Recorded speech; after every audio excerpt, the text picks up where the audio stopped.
Kalau sudah terjadi perselingkuhan, kita harus melatih diri untuk memaafkan. Kalau nggak bisa memaafkan, maka akan sulit untuk rekonsiliasi kembali. Latih diri untuk bisa memaafkan.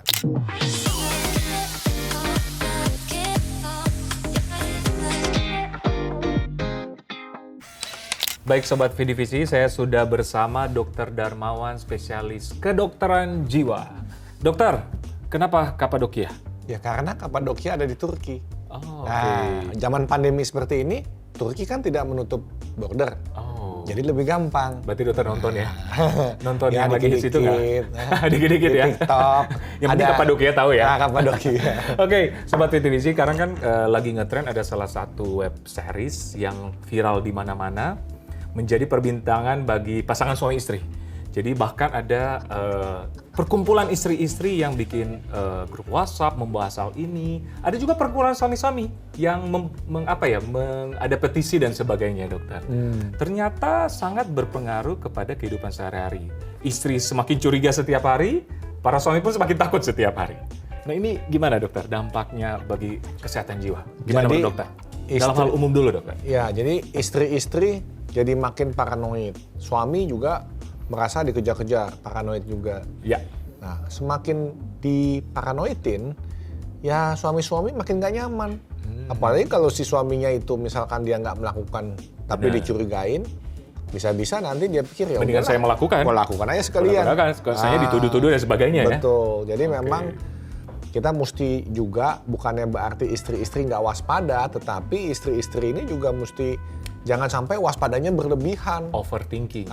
Overthinking berlebihan, akhirnya menjadi delusion. Jangan-jangan begitu dia lihat beda dikit, padahal nggak ada, jangan-jangan gini. Jangan ke Nanti Kapadokia. begini. Gitu kan. Not her, gitu. Gitu. Dokter, tapi fenomena ini kan sebenarnya sudah lama terjadi ya. Dalam wacana perselingkuhan mungkin sejak dulu, cuma memang sekarang jadi perbincangan hangat gitu. Dari segi kejiwaan, dokter, yang istri-istri mengalami kecurigaan yang over ini gimana, dokter? Kalau kita lihat di fenomena-fenomena di masyarakat sebetulnya itu banyak, termasuk di pasien juga itu banyak ya yang konsultasi gitu ya, masalah hubungan rumah tangga suami istri. Bahkan kekerasan dalam rumah tangga juga sering didasari oleh kecemburuan tadi atau perselingkuhannya. Itu sering seperti itu. Hanya masyarakat masih kurang menyadari bahwa itu sebetulnya adalah hubungan dengan kesehatan jiwa atau mental ya. atau Tapi kalau mental. istri misalnya, kita bahas dulu soal istri ya. Jadi kalau istri sampai overthinking, sampai curiga, itu termasuk kategori gangguan kesehatan jiwa atau gimana? Nah, jadi biasanya diawali dengan istilahnya trauma. Trauma tapi nggak healing-healing. Jadi akibatnya trauma itu dibawa terus. Sehingga dia itu hidup di masa kini, tapi pola pikir mindsetnya tuh ketakutan masa yang lalu akan terjadi lagi. Nah, kalau traumanya itu beneran si suaminya memang pernah selingkuh, kadang-kadang suaminya temenan sama temennya, bestinya, sahabatnya gitu ya, selingkuh. Langsung, lu temenan baik sama dia ya? Lu ketahuan lo dia selingkuh. Jangan-jangan lu juga sama ya? Lu kalau pergi sama dia juga ke sana ya? Jadi paranoid ya? Itulah. Bisa jadinya merembet kemana-mana, jadi overthinking. Kemana-mana. Nah itu gangguan kesehatan jiwa nggak, dok? Ya jelas, karena itu ada yang namanya distress dan ada disability. Dirinya distress, nggak tenang, stres terus. Disability-nya apa? Disfungsi apa? Rusak hubungan. Bahkan si istri atau pasangannya ya, kebalikannya misalkan si suami lagi kerja, kepikiran, aduh jangan-jangan pasangan gue selingkuh nih, aduh jangan-jangan pasangan gue ketemu siapa nih, aduh jangan-jangan nanti begini nih, nanti begitu. Kan nggak konsen. Jadi dia nggak bisa berfungsi produktif. Benar. Nah, berpengaruh ke aspek-aspek yang lain ya. Nah, jadi kriteria gangguan jiwa itu kan adanya distress dan disability. Nah, jelas ada. Oke. Gitu. Nah, memang apalagi kalau pengaruh film ya, perubahan mindset dulu ya disaring ya. Karena kadang-kadang nggak sesuai dengan realitas mungkin ya. Karena kan itu drama, berarti ke trigger mungkin dengan drama. Tapi mungkin kita memfilter, bijak menyikapi dalam kehidupan realitas sehari-hari ya, dokter. Membedakan mana yang itu sebuah fantasi, sebuah cerita, sebuah kemasan dengan realita. Oke. Nah, itu istri. Nah, bagi suami-suami yang kadang-kadang sekarang ketakutan ya, dokter. was-was, dituduh macam-macam. Kadang ada teman saya pernah curhat, waduh gila istri gue sampai kemanapun harus difoto, tiap 5 menit harus difoto. Nah itu gimana bagi dampak kesehatan jiwa? Ya pasti suami akan tidak nyaman kan? Tidak nyaman, ada yang di miss call sampai berkali-kali, ya kan? Terus kenapa nggak diangkat padahal lagi meeting. 3 kali miss call lewat perang dunia nih. Makanya. Jadi ada yang sampai 20 kali, 30 kali gitu. Jadi itu juga mempengaruhi. Kadang-kadang ada nih pasien ya, suami itu jadi begini, dok saya mau apa-apa takut. Jadi kalau saya ungkapkan, nanti diartikan lain. Nah itu kan juga buat suami serba salah nih. Katanya mesti terbuka. Begitu dia terbuka, ditanggapinya lain. Akhirnya dia tertutup ditanggapi lagi katanya. Serba salah ya? Seperti itu, serba salah. Akhirnya kacau itu hubungan. Rumah tangga kacau dan mungkin lama-kelamaan gangguan kesehatan jiwa lebih ini ya? Nanti bisa ada yang depresi, ya kan? Mengarah ke situ ya, dok? Iya, bisa sampai depresi. Ada yang tadi kan sampai gangguan waham tuh, delusion, cemburu. Ya kan, dikuntit terus. Atau bahkan pasangannya jadi si suami yang paranoid, dia merasa diikutin terus, dipantau. Apalagi sekarang kan handphone juga bisa pelacak. Pelacak seperti itu, ya kan? Ya benar. Nah, itu konteks suami dan istri. Nah, sekarang kita bahas dokter tentang perselingkuhan. Nah, itu kan apa ya? Komitmen ya. Komitmen, ada suatu pasangan untuk komitmen. Tapi dari segi kesehatan jiwa, kenapa sih orang bisa selingkuh, dokter? Nah, memang dari yang namanya pasangan itu kan ada komitmen, ada trust. Ya. Nah, kalau udah nggak ada trust, ini akibatnya jadi kacau. Nah, ketika kacau, lalu kemudian orang mencari alternatif lain. Tetapi ada juga yang orang tuh awalnya iseng-iseng. Jadi kalau selingkuh yang memang dia itu nggak sengaja, hilaf, itu dia belajar dari pengalaman dong. Tapi kalau dia hilaf berkali-kali, itu sih jangan-jangan emang kebiasaan ya? Iya, jadi kebiasaan atau memang dia maunya begitu, mencari yang lain kan gitu. Iya. Nah sekarang faktornya banyak yang bikin gitu. Iya. Tapi selingkuh itu salah satu gangguan kejiwaan atau gimana, dokter? Atau kebiasaan? Jadi gini, jadi kejiwaan itu kan ada pikiran, perasaan, perilaku. Nah kalau udah kebiasaan berarti kan udah terkait dengan pikiran, perasaan, dan perilaku tuh kalau udah kebiasaan. Nah, kemudian yang lain lagi, ada yang namanya karakter atau kepribadian. Nah ada orang yang kepribadiannya mengalami kerapuhan atau kepribadiannya itu terganggu, yang disebut dengan personality disorder misalnya. Dia kan nggak akan pernah puas. Walaupun udah dapat perhatian, dia masih merasa kurang diperhatikan. Walaupun dia sudah mendapatkan pujian, dia masih merasa kurang dihargai. Benar. Akhirnya dia dapat dari yang lain gitu loh. Pertamanya mungkin nggak sengaja, walaupun ada juga yang sengaja gitu. Dengan tidak sengaja pun sengaja, akhirnya nyaman, akhirnya selingkuh. Tapi misalnya saya nih dokter, saya memikirkan untuk selingkuh, itu udah gangguan kejiwaan nggak? Wah, tadi dulu.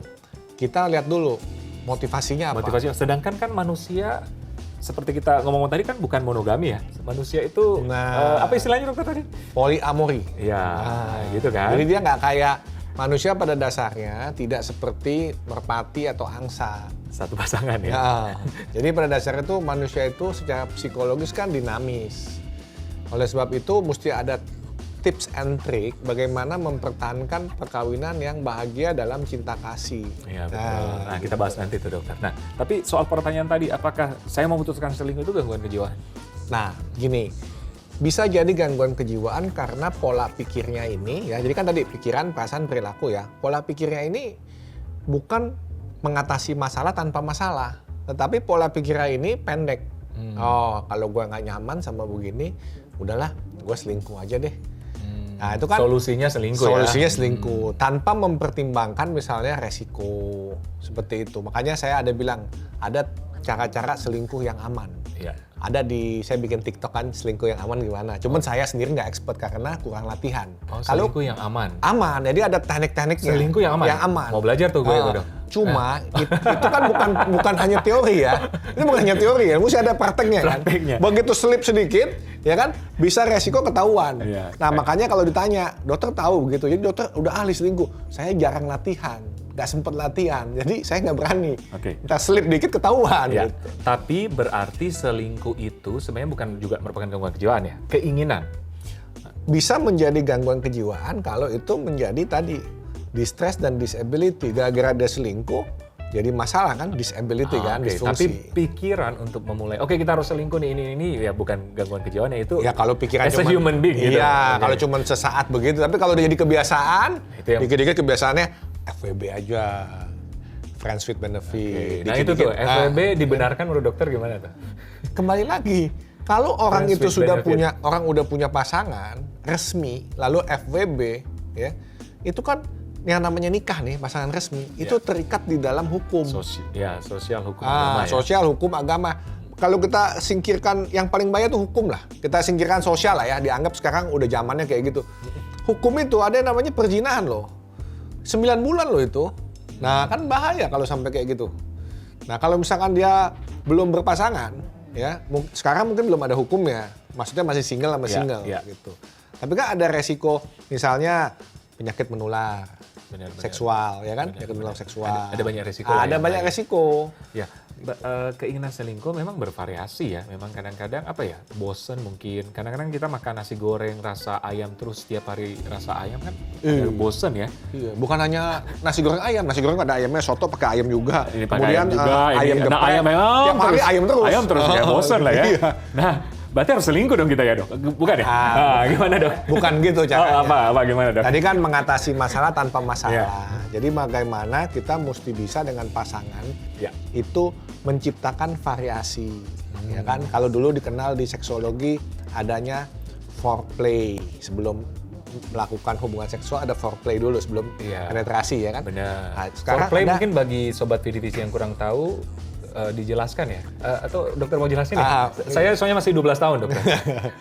mungkin foreplay nanti topiknya lain. Oh lain ya? Sekarang saya tambahkan role play. Apa tuh dok? Bermain peran.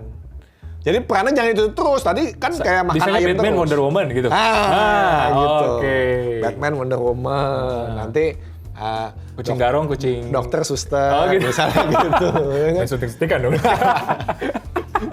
Jadi itu Variasi role play, ya, role play. variasi ya. Penampilan juga variasi. Jangan udah kawin ya, Udah jadi makin gede. melar di mana-mana, kiri kanan, gitu membesar misalnya. ke belakang, Ya kan ke walaupun samping. banyak cewek sih nggak suka yang badannya steret ya. Iya. Ada perut dikit katanya disanderinnya empuk. Nah, gitu. Kalau yang kayak roti keset katanya itu agak keras kalau disanderin. Tapi kalau buncit pada nggak suka juga. Iya, mah itu alasan mah kalau yang Itu cewek katanya gitu. cewek gitu. Jadi ya pentingnya mungkin variasi atau apa ya? Mungkin semua ada solusi ya dokter ya? Ya. Jadi kita mesti mengambil sebuah solusi ya dengan resiko paling kecil. Nah kalau selingkuh itu resikonya besar ya jangan kita ambil yang resikonya besar. Karena nanti akan bikin masalah baru, bikin distress dan disability. Nah itu gangguan jiwa jadinya. Iya benar. Berarti harus selingkuh yang aman. Dokter setuju ya? Bukan. Oh jangan ya? Bagaimana menciptakan variasi hubungan yang Saya setuju. aman. Itu dokter gitu. maksudnya itu. Jadi variasi. Jadi mungkin ya tadi ya istri harus lebih ya semua untuk kebaikan suami, begitu juga sebaliknya. Sebaliknya. Oke, setuju dokter. Nah, sekarang kan biasanya suami istri ataupun ada juga dalam satu ekosistem keluarga kan pasti ada suami, istri, dan anak-anak. Gitu. Nah, sekarang kita bicara soal anak. Nah, apakah misalnya anak memergoki orang tuanya lagi selingkuh itu adakah dampak bagi kesehatan mental juga? Oh itu pasti terpukul itu. Terpukul. Dan katanya kalau misalnya gitu malah dia besar lebih resiko selingkuh. Tergantung pilihan dia. Oh. Karena hidup itu pada dasarnya kan B, C, D. B itu birth, lahir, D itu death, mati, di tengah-tengahnya pilihan. Choice. Ya benar, hidup itu pilihan kan. Kita Iya, mau ke jadi kiri anaknya atau ke ini kanan. kalau dia trauma, nanti dia mesti bisa milih. Apakah dia mau ngikutin perilaku orang tuanya yang begitu, atau dia mau hidup lebih baik, nggak begitu. Nah, tapi akan terguncang anaknya kalau ngelihat orang tuanya terus selingkuh, terus ribut gitu, akan terguncang pasti secara psikologis. Nah, terus apa yang harus dilakukan dokter? Orang tua, kalau misalnya anaknya misalnya dalam keadaan seperti ini. Nah ini dampak nih, dampak dari perselingkuhan Dampak selain dari- sama pasangan, Iya. itu kan juga masalah sama anak. Ya. Yang harus dilakukan adalah nomor satu, kita pastikan dulu, kita perbaiki dulu. Jangan sampai kita ini selingkuh patologis. Ya. Kemudian kalau misalkan memang udah buntu dijalani sendiri, coba cari mediator. Ya, mediasi. Benar. Ya, apakah Cari orang ketiga. orang ketiga yang netral. Orang ya. ketiga bukan berarti selingkuh, tapi Iya, orang ketiga bukan. sebagai mediasi. Iya, mediator. Kalau dari pihak keluarga takutnya nggak netral dianggap. Mungkin yang dituakan, yang komunitas juga bisa, atau ke profesional Ke gitu. dokter ya, dokter Iya. kejiwaan atau psikiater Nah, ya. atau ke psikolog ya masih bisa gitu, kecuali udah patologis yang tadi ada waham Gangguan. cemburu, sampai udah depresi, sampai udah gangguan cemas yang hebat ya, mungkin mesti ke psikiater dulu kalau seperti itu. Oke, potong sedikit. Saya tertarik dengan apa tadi, waham cemburu. Berarti tadi kalau misalnya kita kebanyakan cemburu, jadi waham gitu? Jadi terus-menerus, berarti Nggak semua langsung jadi waham, tapi ada yang jadi waham. Waham tuh adalah keyakinan yang salah, yang tidak sesuai kenyataan, tidak sesuai latar belakang, pendidikan, tetapi nggak bisa dikoreksi. Kita udah kasih bukti-bukti nggak kayak begini, nih, buktinya ada. tetep cemburu aja, dia kita waham ngotot cemburu. aja Nah, gitu. hati-hati juga tuh bagi yang suka cemburuan ya. Kalau udah kayak Developer gitu ya. tuh susah itu, mesti ke Bahaya ya, psikiater ke lah itu. psikiater tuh. Mesti diobatin, sampai kalau nggak mempan dikasih ECT, elektrokonvulsi terapi gitu. Oh, berarti itu gangguan kejiwaan ya? Iya. Oke, nyambung tadi dokter. Nah, untuk anak ya, anak ini jangan sampai nanti korban tadi. Tadi kan dikatakan oleh Dr. Eklas nanti anaknya salah jalan. Nah, anak ini mesti didampingin juga, ya tergantung tahapan usianya, ya dia di mana pendidikannya. Ini mesti didampingi kalau sampai ketahuan orang tua ribut terus ya. Kadang-kadang orang tua nggak selingkuh pun, tapi ribut terus di rumah tangga ya. Nah, ini pengaruh Jadi trauma juga. ke mental anak. Ini mesti diluruskan, anaknya mesti diarahkan yang baik. Kemudian ada siapa lagi yang ini keluarga-keluarga sekitar ini juga mesti, maksudnya ipar-ipar, saudara gitu ya. Kita juga mesti punya konsep nih. Kita kan extended family kalau di timur ya, di Indonesia ya. Yeah. Nah, kita juga mesti, bukannya nggak bagus extended family yang suportif itu bagus. Tapi kalau extended family yang cuma bisa menghakimi, menjudge itu nggak baik tuh. Yang penting kembali dulu ke keluarga inti. Benar. Berarti gitu. lingkungan terdekat itu sangat berpengaruh ya. Pengaruh Terhadap kalau kehidupan, suportif. perkembangan. Kalau nggak suportif juga pengaruh Lebih negatif. parah gitu. Nah, berarti yang perselingkuhan atau orang yang suka selingkuh karena faktor genetik menurut dokter itu gimana? Nah, benar ada itu. Jadi gini, orang punya dorongan seksual, libido ya, segala macam itu kan diatur di otak ya. Di Benar. hipotalamus ada pusat seksual. Ya. Nah, di situ itu juga termasuk tadi. Kalau misalkan dikeluarkan ada bibit-bibit bobot. Ya. Nah, kalau di keluarganya banyak yang poligami, ya, ada selingkuh gitu ya. Sebetulnya kita mesti lihat kasusnya nih. Apa yang mendasari itu? Karena bisa aja ada genetik. Atau bukan genetik, pengkondisian. Pengkondisian tuh gini, dia udah ngelihat biasanya begitu tuh. Jadi nggak apa-apa, kayak gitu wajar. Zaman sekarang nonton bokep wajar. Ya, sampai ada yang konsul minta gaya seperti di film bokep gitu ya. Nah, itu kan film kan sebetulnya beda sama realita ya, itu kan mesti dipisahin. Nah, jadi proses belajar itu hati-hati, kita mesti punya refleksi diri, introspeksi diri, punya insight. Lalu pasangan itu harus saling mengembangkan. Suami bisa mengembangkan istri, istri bisa mengembangkan suami. Ya. Berarti apa ya? Genetik berarti bukan secara langsung ya. Mungkin secara ada yang secara langsung, kayak tadi misalkan dorongan seksual itu bisa secara langsung ya, misalkan lebih tinggi, ya kan, belum sampai hypersex belum, tapi lebih tinggi misalnya. Karena dorongan itu akhirnya bisa selingkuh Iya, gitu. Secara tidak langsung karena ya. nafsu ya kan, itu kan yang biologis. Nah, kalau satu lagi yang tidak langsung tuh belajar dari lingkungan, yang misalkan lingkungannya permisif, membolehkan ya gitu. Oke. Nah, dokter ini penasaran nih soal pasien-pasien dokter nih. Mungkin jadi ide kayak aku, jadi ini dok buat bikin web series. Oh gitu. Pasien-pasien dokter yang pernah konsul ke dokter soal perselingkuhan ada nggak yang paling unik? Kasus-kasus yang paling unik? Ada yang saya ingat ya, yang paling saya nggak lupa ini. Ini masalah mangga nih. Jadi ceritanya ada opa oma nih, umurnya udah 60-an lebih. Pertama 60-an? 60-an, udah 60 lebih. Pertama saya kira pasangan suami istri. Kan dia kan nggak bilang kan, dia cerita nih, dia nih suka cemburu sama saya sekarang, gini. Biasa kan suami istri begitu kan.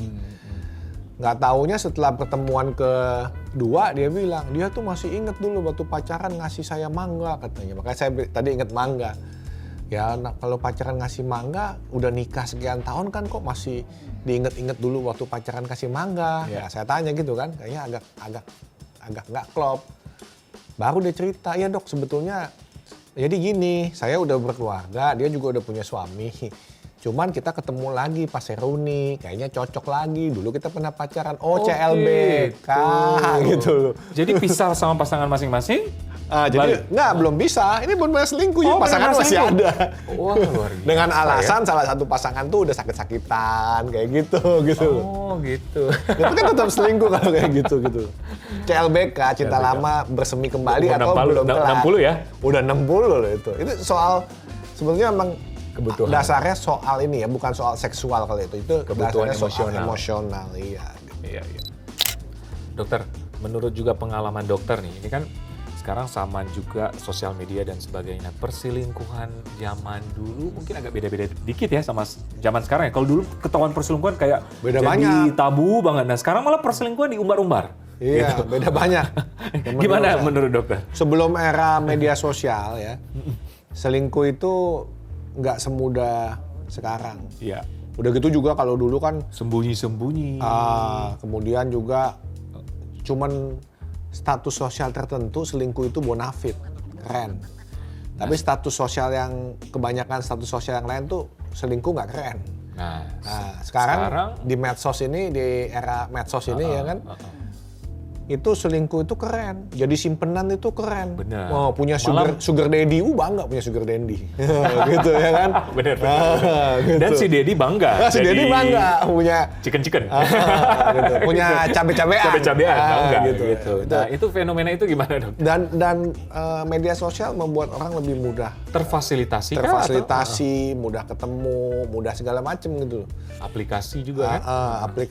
Banyak aplikasi kencan misalnya. Atau grup-grup berawal dari buka iseng-iseng klik dan sebagainya akhirnya terbuai. Iya, terus sama grup-grup teman-teman ya kan, di kalangan tertentu semua punya simpenan ya kan, yang ini cuma punya simpenan di bank, uang rekening nggak cukup. Wah, mesti simpen yang lain.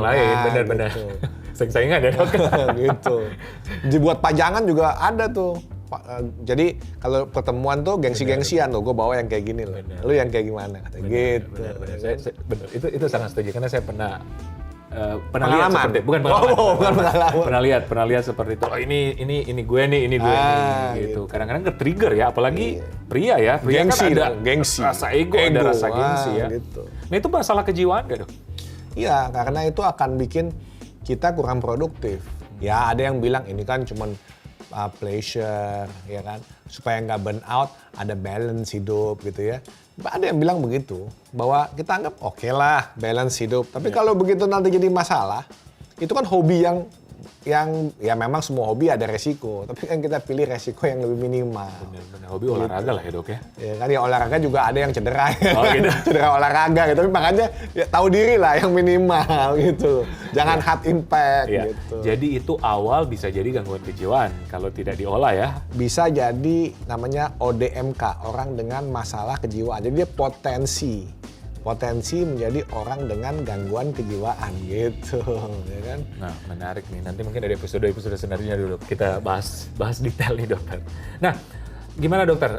Solusi dokter. Tapi kalau dokter gimana? Setuju nggak orang berselingkuh? Ya kembali lagi, kalau menurut saya itu bikin masalah. Apalagi kalau anak udah gede. Ditinjau dari kejiwaan, kedokteran jiwa gimana? Selingkuh membuat masalah atau membuat banyak negatifnya masalah, atau banyak positifnya? Membuat masalah. Jadi kriteria selingkuh itu kalau udah punya pasangan yang sah ya. Gitu. Kalau misalkan baru pacaran aja sih itu sih beda lah ya. Itu kalau udah punya pasangan yang sah itu akan betul-betul ada definisinya. Definisi bahwa ini adalah sebuah perselingkuhan dan ini adalah sebuah potensi untuk menyebabkan distress dan disability. Gitu. Jadi sebaiknya itu jangan deh kalau udah kayak gitu, cari jalan keluar yang lain. Ya. Menurut pengalaman dokter, pasien-pasien dokter nih yang dokter udah pernah tangani, apalagi dalam konteks perselingkuhan, gangguan kejiwaan apa yang paling berat? Yang paling berat dan susah itu ya kalau dia ada gangguan kepribadian. Karena orang dengan gangguan kepribadian ya, dia selalu merasa dirinya benar. Ya memang saya kayak begini kok. Ada benteng ya, ada pembenaran ya. Kan memang saya kan dia udah tahu dari dulu saya begini. Lah kan dulu saya susah, sekarang saya boleh dong nikmatin hidup saya seperti ini. Saya yang punya uang, saya yang cari uang. Nah ada ngomongnya begitu. Nah itu kan jadi sebetulnya dia datang mau konsultasi atau mau membenarkan diri gitu. Mau curhat aja ya? Atau mau, kan? Bukan cuma curhat, membenarkan diri. diri. Supaya saya bilang, oh iya bener Pak, dulu susah ya, sekarang dukungan. gitu, cari dukungan gitu. Ya saya nggak akan bilang begitu gitu. Padahal sebenarnya itu dari salah satu gangguan kejiwaan ya. Ya itu menjadi satu gangguan masalah psikologis sudah jelas. Ada masalah psikologis ya. Iya, apalagi ada yang datang ngomong begini. Ini kasus bener ya, ada yang pernah, dokter saya ini mau putus dari selingkuhan saya, tapi suami saya nggak bisa memenuhi kebutuhan saya. Cuman selingkuhan saya yang mengerti saya gimana. Dia ambivalen kan, dia mengalami distress, ambivalen. Satu dia nggak mau, tapi dia butuh, dia bilang. Nah, jadi hal-hal seperti ini yang perlu dikelola di dalam sebuah konseling, psikoterapi, terapi marital, terapi seksual, kalau ada hubungannya dengan masalah seksualitasnya gitu, hubungan seksualnya. Biasanya terapi seperti apa dokter? Kalau dokter ada pasangan gitu yang datang berobat ke dokter? Biasanya kan kalau misalkan seperti itu kita assess dulu nih, masing-masing itu ada nggak gangguan kepribadian, ada nggak depresi, ada nggak gangguan cemburu tadi ya. Nah kalau itu ada, kita obatin dulu tuh supaya hardware-nya nyambung. Kalau hardware udah nyambung, kita ajak ngomong, dia bisa nerima. Dia bisa mikir dengan logis, rasional. Tapi kalau dia masih ada gangguan-gangguan psikiatriknya itu, masih depresi segala macam, itu kan automatic thinkingnya ke yang negatif, yang nihilistik. Kita ajak ngomong, kita ajak dia pikir, nggak bisa, nggak lancar, nggak bisa konsen.